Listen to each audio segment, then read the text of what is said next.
দেশের বিধানসভার কাজ এবার ডিজিটাল পদ্ধতিতে হবে। সেই মোতাবেক ন্যাশনাল ই বিধান অ্যাপ্লিকেশন নিয়ে কেন্দ্রের সঙ্গে মৌ স্বাক্ষর রাজ্যের। এই পদ্ধতির মাধ্যমে জনপ্রতিনিধি তার বিধানসভা এলাকা নিয়ে কি বলছেন তার সংশ্লিষ্ট বিধানসভার ভোটাররা ডিজিটালি দেখাতে পারবেন। সংসদ বিষয়ক কেন্দ্রীয় মন্ত্রক পরিচালিত এই উদ্যোগে বা রাজ্য বিধানসভা পুরোপুরি পেপারলেস এবং ডিজিটাইজড হয়ে উঠবে। যে हम लोग पश्चिम बंगाल पूरा देश की जो पार्लियामेंट्री सिस्टम है, जो डिजिटल प्लेटफॉर्म है, उसमें नहीं था, हम लोग डिस्कनेक्ट था।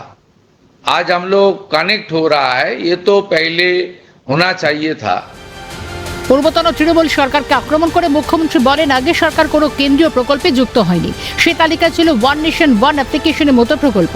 শুভেন্দু বলেন, এখনো পর্যন্ত বিধানসভায় কাগজে ভোট হয়, ইলেকট্রনিক সিস্টেমও এখনো কাজ করে না। এমনকি এত বড় বিধানসভা হওয়া সত্ত্বেও এখানে লাইভ স্ট্রিমিং হয় না। এ বিষয়ে আগে সরকার কোনো পদক্ষেপই নেয়নি বলে তোপ দেখেছেন মুখ্যমন্ত্রী শুভেন্দু অধিকারী।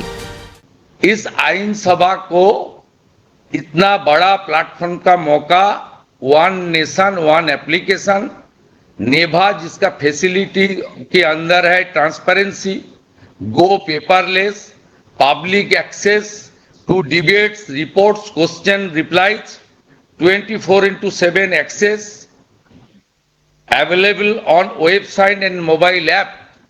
इतना बड़ा प्लेटफॉर्म मोदी जी का विजनरी लीडरशिप में किरण रिजिजू जी, अर्जुन राम मेघवाल जी, मुरुगन जी और पूरा डिपार्टमेंट देने का काम किया।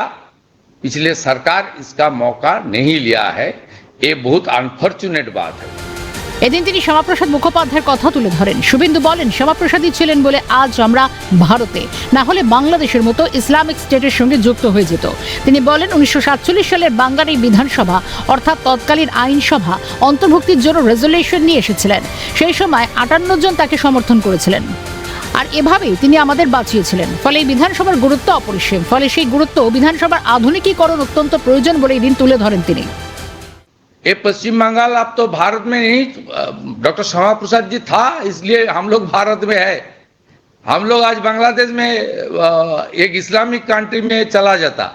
डॉक्टर श्यामा प्रसाद मुखर्जी इस असेंबली के अंदर 1947 उन्होंने भारत भुक्ति के लिए रेजुलेशन लाया था। 58 मेंबर ने सपोर्ट किया जे ना हम लोग तो हिंदू मेजोरिटी है। রাজ্যে পালা বদলের পরে বিধানসভার আধুনিকীকরণের জোর। ন্যাশনাল ই বিধান অ্যাপ্লিকেশনে কেন্দ্রের সঙ্গে মৌ স্বাক্ষর রাজ্যের। এবার থেকে ডিজিটাল কাজ হবে বিধানসভায়।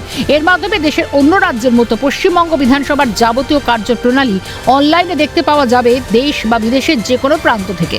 ক্যামেরা সুরজিৎ প্রামাণিকের সঙ্গে শান্তন ভট্টাচার্যের রিপোর্ট, ক্যালকাটা নিউজ।